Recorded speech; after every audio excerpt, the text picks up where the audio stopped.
오늘 우리가 본문 말씀을 가지고 항아리에 남은 한 사람의 목, 항아리에 남은 한 사람의 목 이런 제목으로 함께 말씀을 나누고 은혜 받는 시간 갖기를 원합니다. 한 주간 평안하셨습니까? 요새 세계가 너무 급변하죠. 뉴스를 들을 때마다 깜짝깜짝 놀라는 일이 너무나 많이 반복되는 것 같습니다. 오늘 말씀을 시작하면서 사람에게 있는 참 이상한 버릇 한 가지를 가지고 시작하고 싶습니다. 처음에는 목이 메이도록 감격했던 일, 그것이 날마다 반복되면 어느 순간 당연한 것이 되어버립니다. 우리의 일상이 그렇다는 거죠. 그래서 영화 부당거래에서 한 검사가 이런 말을 하죠.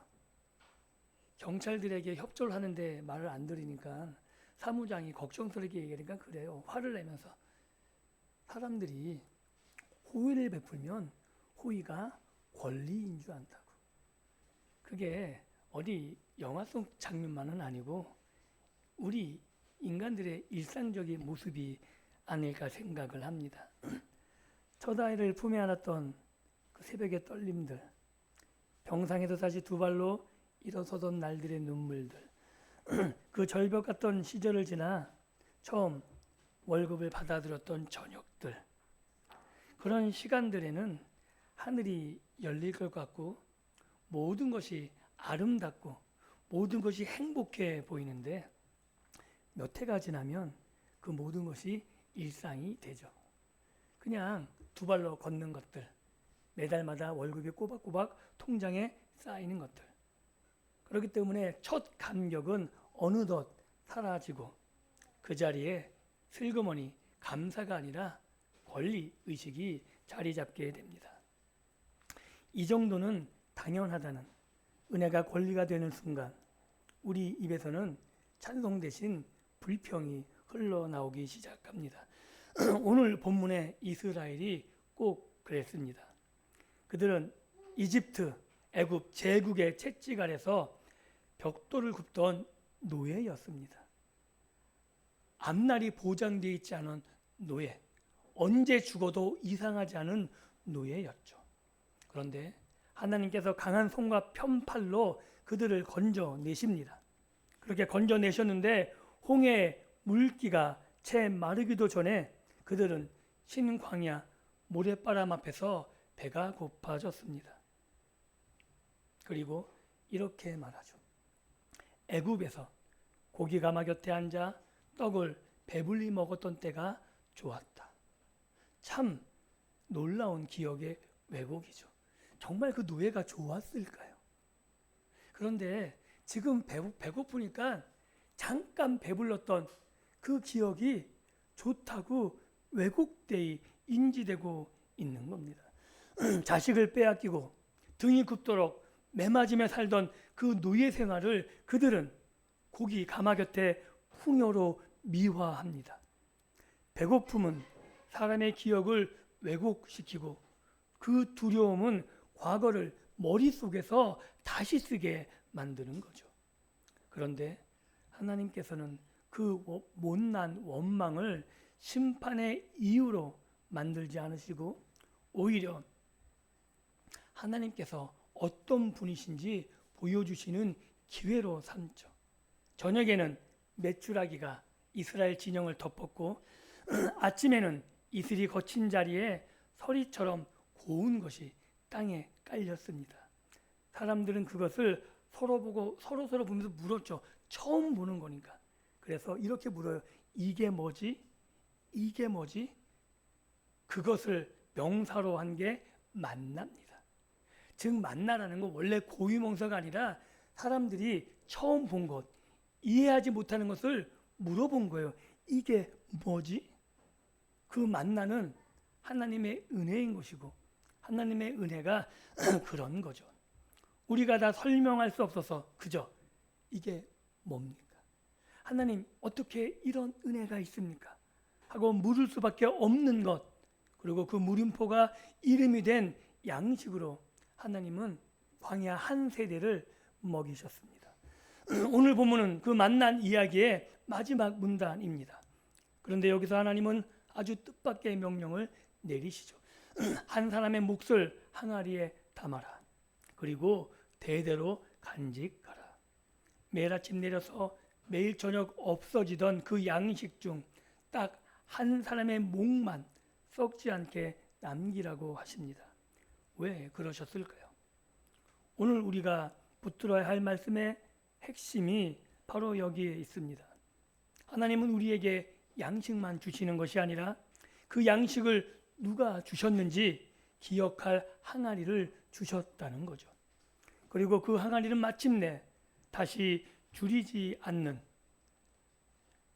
참된 양식 한 분을 바라보게 하시고, 그리고 오늘 우리에게 주시는 생명의 양식을 맛보는 복된 시간을 허락해 주셨다는 겁니다.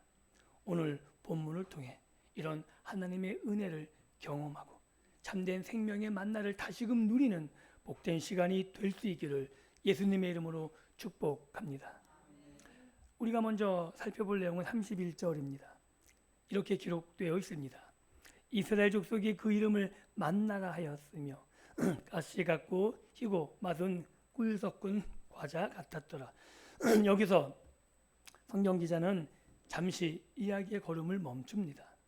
앞뒤로 사건이 빠르게 흘러가는데 이 구절만은 설명인 거죠. 마치 영화가 흐르다가 화면이 딱 멈추고 손바닥 위에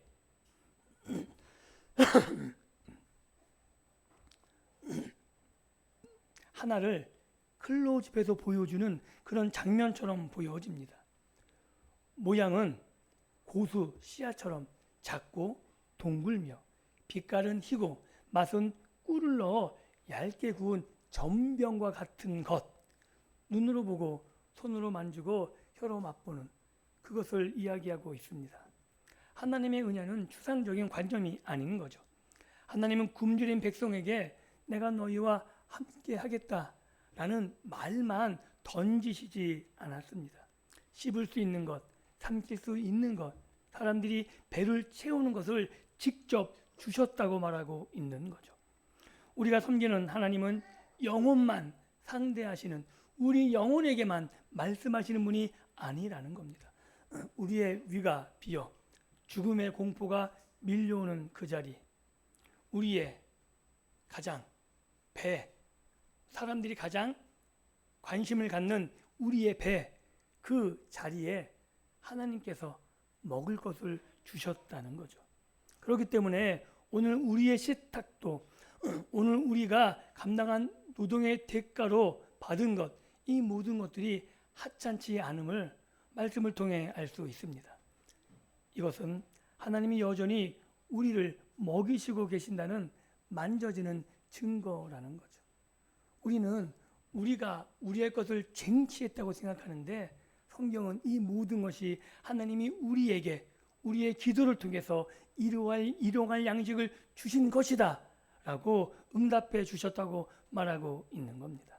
그리고 32절에 하나님은 이 밥상의 주인이 누구신지 아주 분명하게 선언하고 계십니다. 이는 내가 너희를 애굽 땅에서 인도하여 낼 때 광야에서 내가 너희에게 먹인 양식을 그들에게 보이기 위함이니라. 즉 잊어버리지 않고 기억하게 하기 위해서 이것을 남겨주겠다라고 말씀하고 계신 겁니다. 히브리어 원문에는 이 두 동사가 나란히 놓여 있는 1인칭으로 서술되어 있습니다. 내가 이끌어 내었다. 그리고 내가 먹게 하였다. 그리고 이 말은 단순히 먹다가 아니라 먹게 하였다. 하나님이 이 일을 이스라엘 백성들에게 이 일을 시키는 사역형, 즉 이스라엘이 먹지만 그 먹는 것은 하나님이 주도하신 것이다 라고 말하고 있는 거죠. 밥이 저절로 생긴 것이 아니라 누군가 차려 놓았다라는 의미이죠. 여기에 우리가 놓치기 쉬운 엄청난 이 말씀의 의미가 들어 있습니다. 홍해를 가르신 그 장엄한 구원의 역사, 광야에서 매일 아침 밥을 차려주시는 소박한 돌보심, 이 모든 분이 한 분 하나님의 사역이라는 거죠. 하나님은 사람을 구원해 놓고 광야에 던져두시는 분이 아닙니다. 건져내신 분이, 이집트에서 구원하신 분이 광야에서 먹이십니다. 즉 시작하신 분이 끝까지 데려가신다는 거죠. 우리의 하나님은 이렇게 언약에 신실하신 하나님이라고 성경이 계속해서 강조하고 있습니다.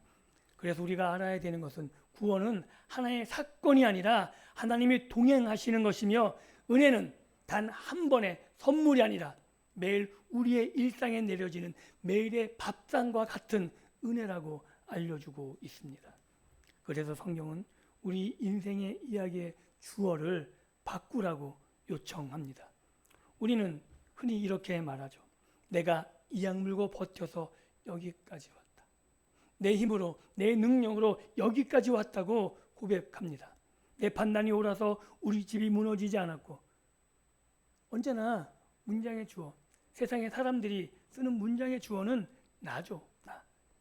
그래서 우리가 속도나 격언처럼 늘 하는 말이 있잖아요. 잘 되면 누구 탓이요? 내 탓. 안 되면 누구 탓이요? 조상 탓. 언제나 중심은 나의 잘된 것, 모든 것이 나라는 거예요. 그런데 하나님이 말씀하시는 겁니다. 아니야. 광야에서 먹인 것은 바로 나야. 이 주어가 바뀌지 않으면 신앙은 자기 자랑이 되거나 아니면 자기 원망이 되어버리고 맙니다. 잘 되면 내 덕이고 안 되면 내 탓이니 그 인생이 얼마나 피곤하겠습니까? 하나님이 남기라고 하신 분량, 그 분량은 성경을 한 오멜로 기록하고 있습니다. 36절이 친절하게 설명해 주죠. 오멜은 에바의 10분의 1이다. 즉 한 사람이 하루 먹을 분량 대략 2대, 아시죠? 2대쯤 되는 양입니다. 하나님은 향고를 약속하신 적이 한 번도 없습니다. 만단을 주시는데 딱 하루치를 약속하시는 거죠. 그러나 이스라엘이 살던 애굽은 전혀 달랐습니다. 제국의 논리는 언제나 축적이죠. 곳간이 클수록 안전하고 쌓아둔 것이 많을수록 사람 대접을 받습니다. 그 논리가 뼛속까지 배어있던 이스라엘은 광야에서도 몰래 남겼습니다. 그런데 남기면 문제가 생기죠. 벌레가 나고 냄새가 났습니다.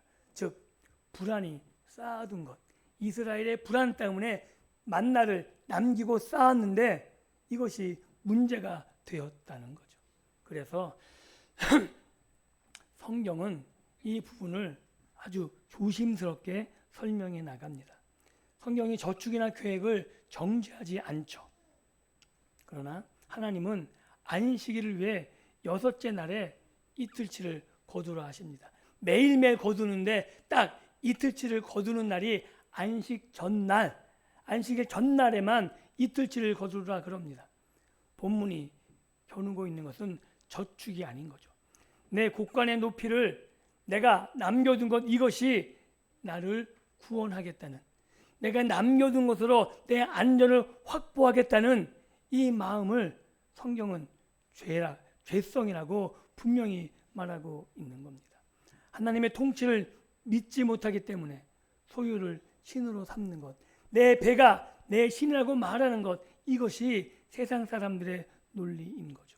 그것이 광야에서 썩은, 이스라엘이 남겨서 썩은 만나의 정체라고 말할 수 있습니다.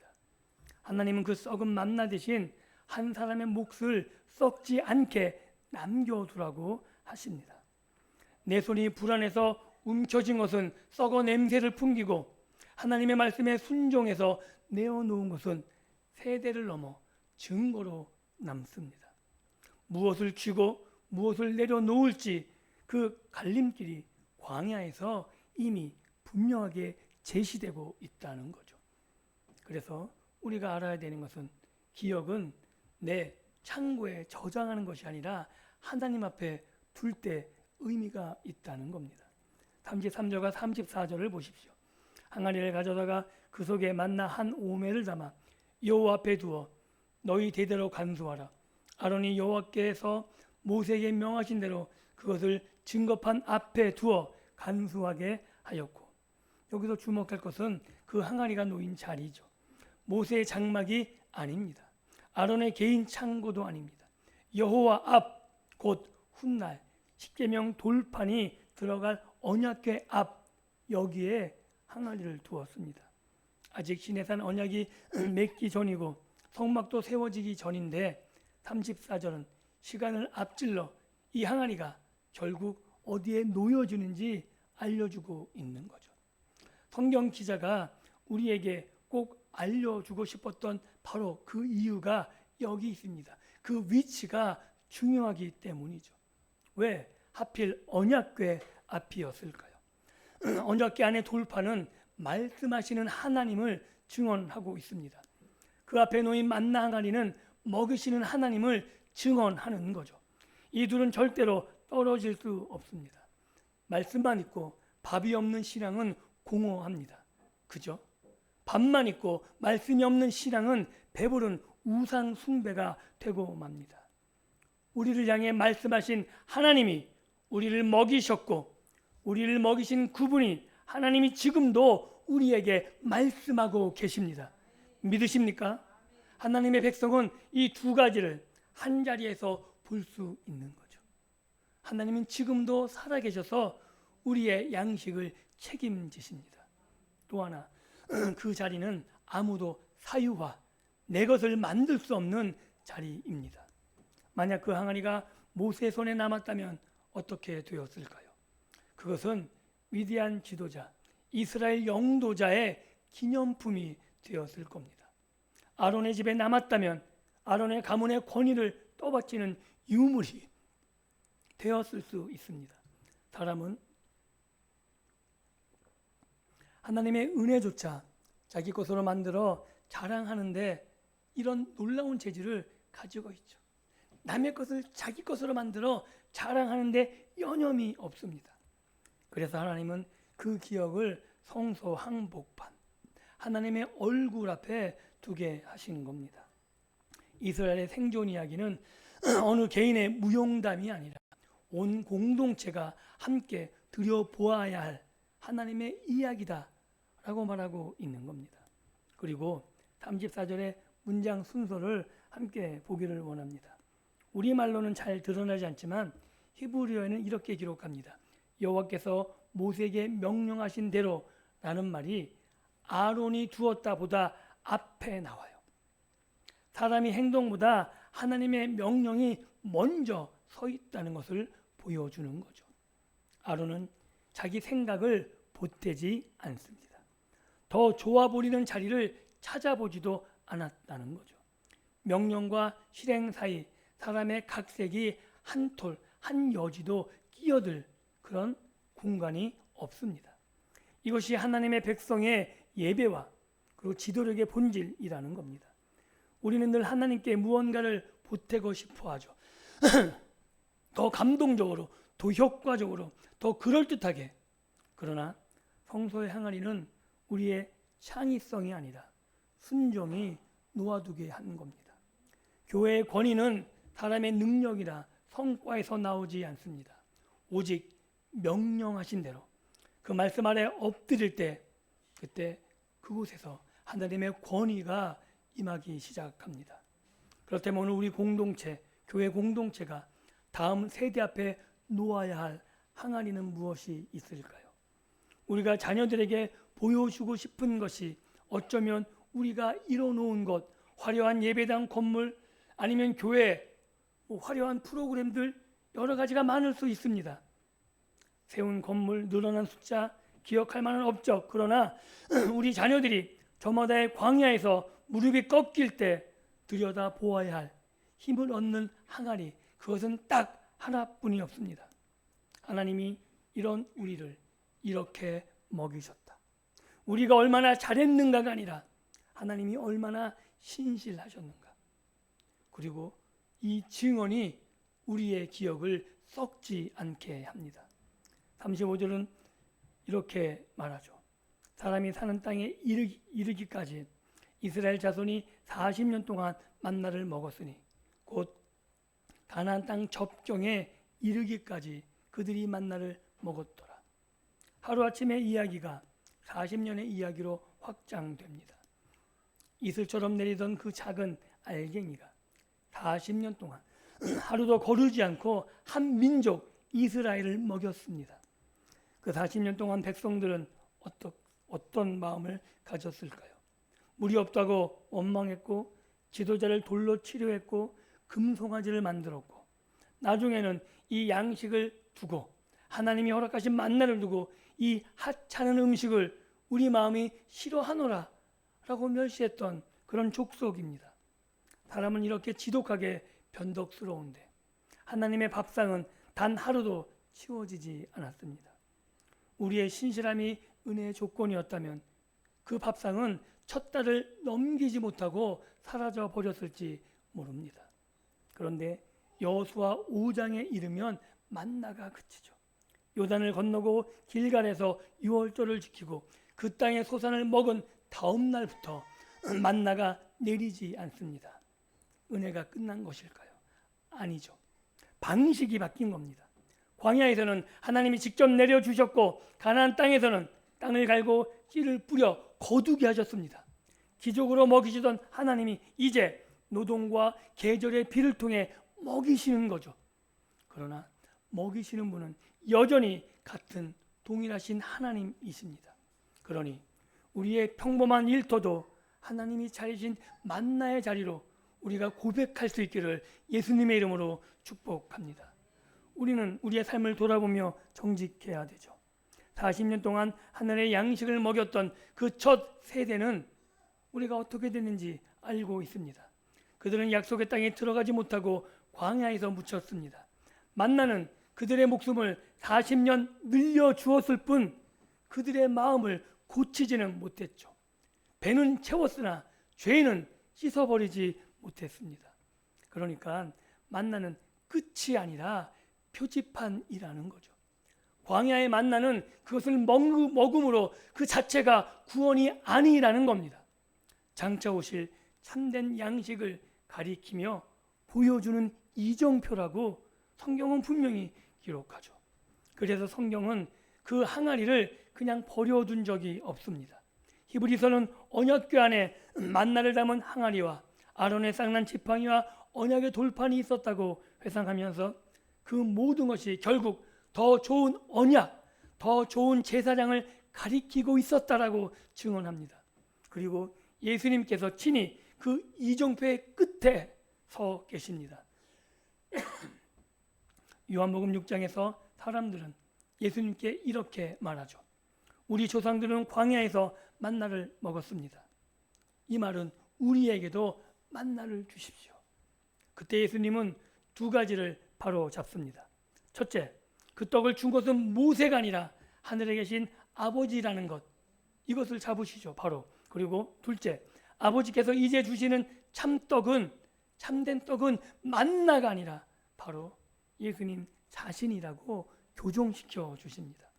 너희 조상들은 광야에서 만나를 먹었어도 죽었거니와 이는 하늘에서 내려오는 떡이니 사람으로 하여금 먹고 죽지 아니하게 하는 것이니라. 나는 하늘에서 내려온 살아있는 떡이니 사람이 이 떡을 먹으면 영생하리라. 내가 줄 떡은 곧 세상의 생명을 위한 내 살이니라. 이게 예수님의 말씀이십니다. 만나는 하늘에서 내려왔습니다. 예수님도 하늘에서 내려오셨습니다. 만나는 사람이 수고해서 만든 것이 아니라 거저 주어진 거죠. 예수님도 우리의 공로가 아니라 하나님의 선물로 주어졌습니다. 만나는 매일 아침 각 사람이 직접 나가서 거두어야 했습니다. 그리스도도 누가 대신 믿어줄 수 없고 각 사람이 믿음으로 받아야 되는 겁니다. 그러나 결정적인 차이가 있죠. 만나를 먹은 사람은 죽었습니다.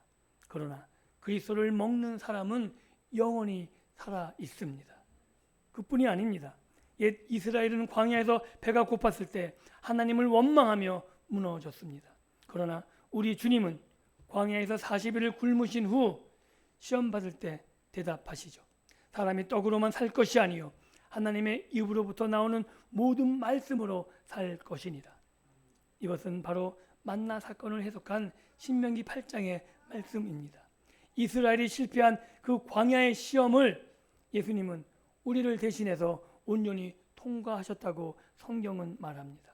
즉 예수님은 참 이스라엘이며 언약의 중보자 되십니다. 그리고 마침내 예수님은 하늘에서 양식을 던져주시는데 그치지 않으시고 자기 몸을 찢어 양식이 되셨습니다. 세상의 왕들은 백성의 것을 거두어 자기 배를 불리죠. 그죠?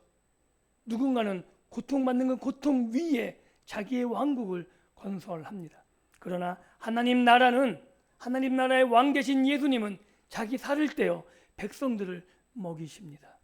이것이 우리가 오늘 믿는 우리의 왕 되시는 겁니다.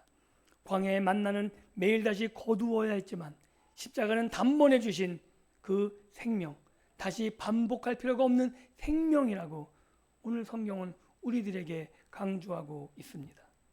사랑하는 성도 여러분, 이제 이 말씀 앞에 우리는 어떻게 살아야 하겠습니까? 성경은 우리에게 특별한 사람만 할 수 있는 어떤 특별한 일을 요구하지 않습니다. 하나님의 모든 백성이 함께 붙을 수 있는 말씀을 우리에게 주시는 거죠. 오늘 이것을 우리의 마음에 새길 수 있었으면 좋겠습니다. 그래서 오늘 우리는 예수님이 가르쳐 주신 기도와 같이 날마다 양식을 구하는 삶을 살아가야 되는 겁니다. 주님이 가르치신 기도의 한 복판에 이런 말씀이 있죠. 오늘 우리에게 일용할 양식을 주시옵고. 바로 이것이 만나를 구하는 기도라는 겁니다. 1년치를 달라는 기도가 아니라 오늘의 몫을 달라는 기도입니다. 이 기도를 드릴 수 있는 사람은 내일을 하나님께 맡긴 사람이죠. 내일 하나님께 맡길 수 있기에 오늘 양식을 구하고 있는 겁니다. 우리 곳간에 그 터를 넓히는 것이 아니라 하나님 아버지의 신실하심이 나의 안전이라 고백하기에 오늘의 양식을 구할 수 있다는 겁니다. 그리고 두 번째로 예수님의 상 앞으로, 예수님이 차려놓은 밥상 앞으로 나아가기를 소원합니다. 하나님이 이스라엘에게 항아리를 남기신 것처럼 예수님께서는 교회에 성찬을 남기셨습니다. 떡을 떼며 이것은 너희를 위하는 내 몸이니 이것을 행하여 나를 기념하라고 하셨습니다. 우리 교회의 만나 항아리는 성찬을 가리키고 있는 거죠. 그 성찬을 통해 우리의 눈으로 보고 입으로 맛보며 확인하는 겁니다. 나는 스스로 살아남은 사람이 아니라 예수님의 살과 피를 먹은 사람, 내가 예수님의 살과 피를 받아 먹었기에 내가 영원히 삶을 고백하는 자리가 되는 겁니다. 그러기에 함께 나누는 삶을 살아가기를 예수님의 이름으로 축복합니다. 바울은 헌금을 권하면서 이 만나 사건을 인용합니다. 많이 거둔 자도 남지 아니하였고 적게 거둔 자도 모자라지 아니하였다. 이게 하나님의 능력으로 이루어진 역사인 거죠. 만나 앞에서는 아무도 부자가 아니고 아무도 거지가 아닙니다. 하나님의 백성이 모인 자리에는 넘치는 자의 여유가 부족한 자의 필요를 채웁니다. 그 옛날 구약에서는 하나님이 모든 사람을 능력으로 평균케 하셨다면 사도 바울은 여유 있는 사람이 나눔으로 평균케 되는 역사를 교회가 이루어야 한다고 말하고 있는 거죠. 이것이 하나님 나라의 경제입니다. 내가 더 가지기 위해서 남의 것을 착취하고 빼앗는 것이 아니라 오히려 함께 베풀고 나눔으로 모두가 행복한 세상을 만드는 것, 예수님이 이끌어 가셨고 앞장서서 따라오라고 요구하시는 하나님 나라가 우리 앞에 놓여졌습니다. 그것을 우리가 함께 만들어가는 것, 베풀고 나눔으로 믿음의 공동체가 함께 여유 있는 삶을 살아가는 것, 이것이 하나님 나라입니다. 이렇게 사는 사람들이 세상 한복판에 서 있는 것, 교회가 이렇게 살아가는 것, 이것이 바로 하나님 나라의 증거라는 거죠. 세상은 오늘도 우리에게 이렇게 요구하고 이렇게 살아가기를, 그래야만 너희가 산다고 말하죠. 더 쌓아라.